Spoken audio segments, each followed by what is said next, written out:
आखिर कैसे हमारा मन चमत्कार भी कर सकता है और जंजालों में भी फंसा रहता है। आइए पहले जानते हैं कि ये मन जंजाल में क्यों फंसता है और कैसे फंसता है, फिर जानेंगे कि ये मन चमत्कार कैसे कर सकता है। दोस्तों, एक बार की बात है, आदमी अलौकिक शक्तियाँ हासिल करने के लिए, उसकी विधि जानने के लिए इधर से उधर भटक रहा था, एक गुरु से दूसरे गुरु के पास। आखिर में उसे एक आश्रम में एक गुरु मिले। वह उन गुरु के पास गया। गुरु ने उसको देखते ही उसकी मनस्थिति को भांप लिया, उसकी मनस्थिति को समझ लिया कि वो किस मनस्थिति से यहाँ पर आया है।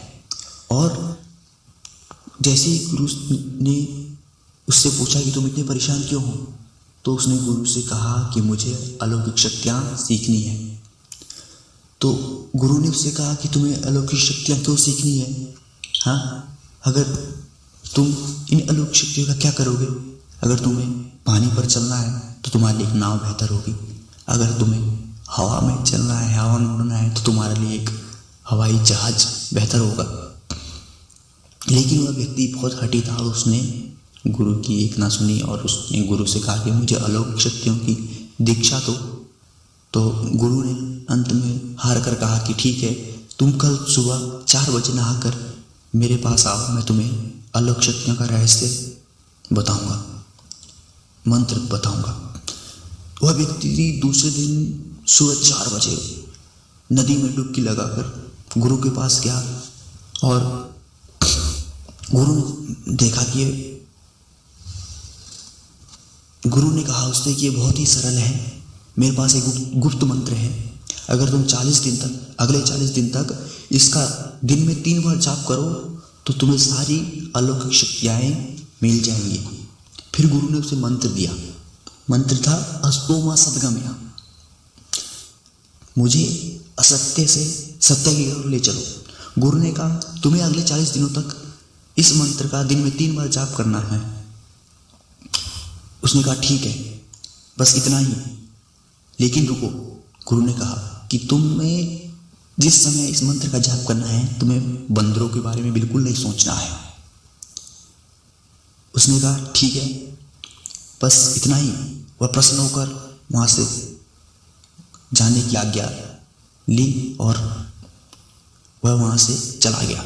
और वहाँ से जाते हुए वह मन में सोच रहा है कि भला क्यों मैं बंदरों के बारे में सोचने लगा।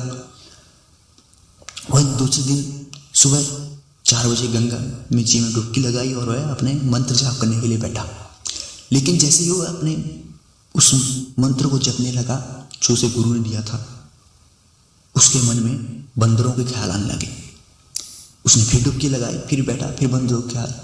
जब भी उसे बंदरों के ख्याल आते हुए एक डुबकी लगाता और फिर अभ्यास करने के लिए बैठता। उसने कई तरीके अपनाए, लेकिन वह उन बंदरों से परेशान हो गया। अब उसे आंखें खोले तो भी अपने चारों तरफ बंदर ही बंदर दिखाई दे।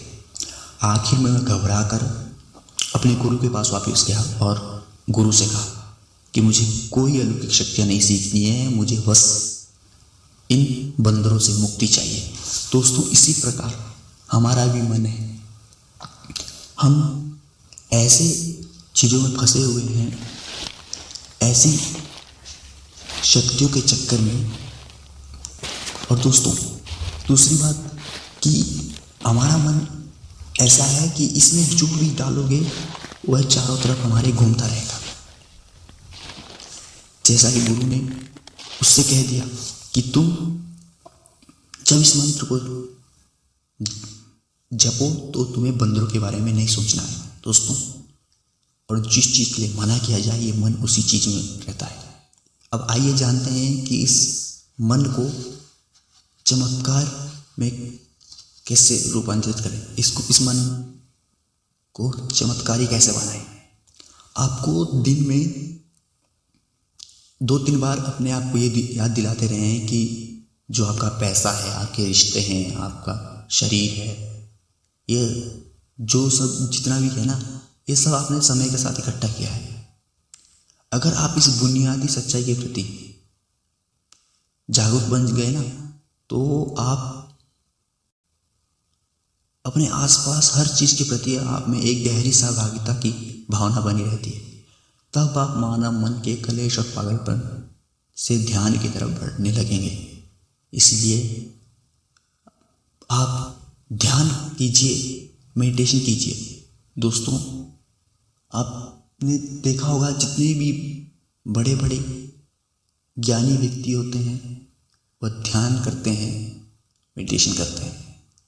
और आप भी इस मन को चमत्कारी बनाने के लिए ध्यान कीजिए। धन्यवाद।